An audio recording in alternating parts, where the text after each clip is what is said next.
آج ہمارا معاملہ یہ ہے، اتنی بڑی نعمت اسلام کی، اتنی بڑی نعمت توحید کی، اتنی بڑی نعمت سنت کی، اتنی بڑی نعمت صحابہ کرام کی مشن اور منہج کی، اللہ تبارک و تعالیٰ نے اہل الحدیث کے نام سے، سلفیت کے نام سے، ایسے ہی میرے بھائیوں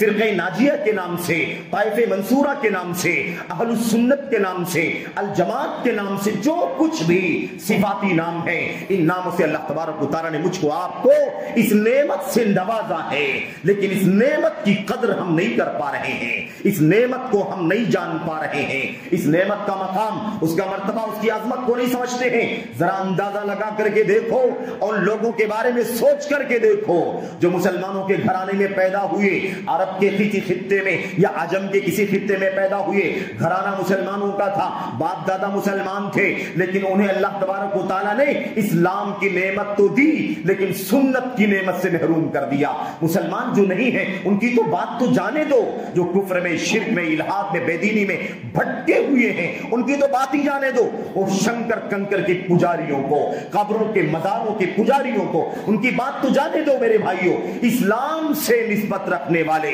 وہ لوگ جنہیں اللہ تبارک و تعالیٰ نے سچا اسلام عطا فرمایا ہے، ان کے ہاں فرقہ بندیوں کا کیا عالم ہے، انتشار کا کیا عالم ہے، حزبیت کا کیا عالم ہے، پارٹی بندی کا کیا عالم ہے، اتنے سارے ٹکڑے ہیں کہ ہم گن بھی نہیں سکتے، اندازہ بھی نہیں لگا سکتے۔ میرے بھائیوں، میرے بزرگوں، اندازہ لگاؤ کہ اللہ تبارک و تعالیٰ نے ہمیں مسلمان بنایا، سنت کی راہ پر چلایا، اللہ تعالیٰ نے صوفیت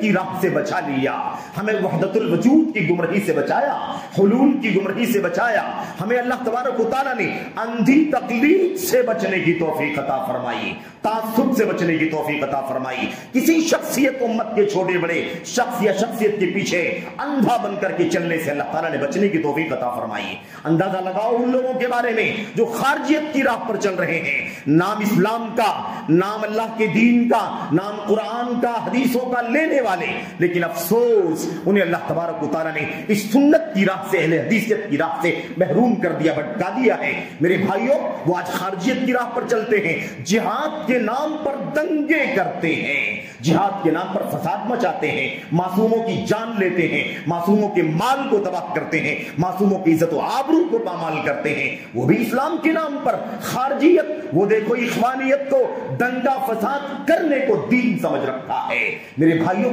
رافضیوں کو دیکھو، وہ رافضیوں کو، شیعیوں کو، جن لوگوں نے صحابہ کرام کو گالی دینا دین بنا لیا ہے، ابو بکر صدیق کو، عمر بن خطاب کو، عثمان غنی کو، اما عائشہ کو، ام سلمہ کو، اور سارے صحابہ کرام کو، چند کو چھوڑ کر سب کو دائر اسلام سے خارج مرتد سمجھتے ہیں۔ اللہ کی حمد کرو، اللہ نے ان سارے فرقوں سے بچنے کی توفیق عطا فرمائی ہے۔ اللہ تعالیٰ کی حمد کرو اہل حدیثوں، سلفیوں، کہ اللہ تبارک و تعالیٰ نے تم کو اس فرقے سے بچنے کی توفیق عطا فرمائی ہے جس فرقے کا ایک کام ہے اللہ کے اسماء و صفات میں تعویل کرنا، اللہ تعالیٰ کے ناموں، اللہ تعالیٰ کی صفات میں خود برد کرنا، اپنی عقل کا گھوڑا دوڑانا، جو سمجھ میں آئے حدیثوں کو مان لینا، جو سمجھ میں نہ آئے اللہ کے نبی کی کھری کھری حدیثوں کو، بخاری اور مسلم کی حدیثوں کا انکار کر دینا۔ اللہ تعالیٰ نے نبیوں کو جو معجزات عطا فرمائے ہیں اور معجزات کا انکار کر دینا، صحابہ کرام کے خلاف زبان درازی کرنا، جنہوں نے اپنا شیوا بنا رکھا ہے،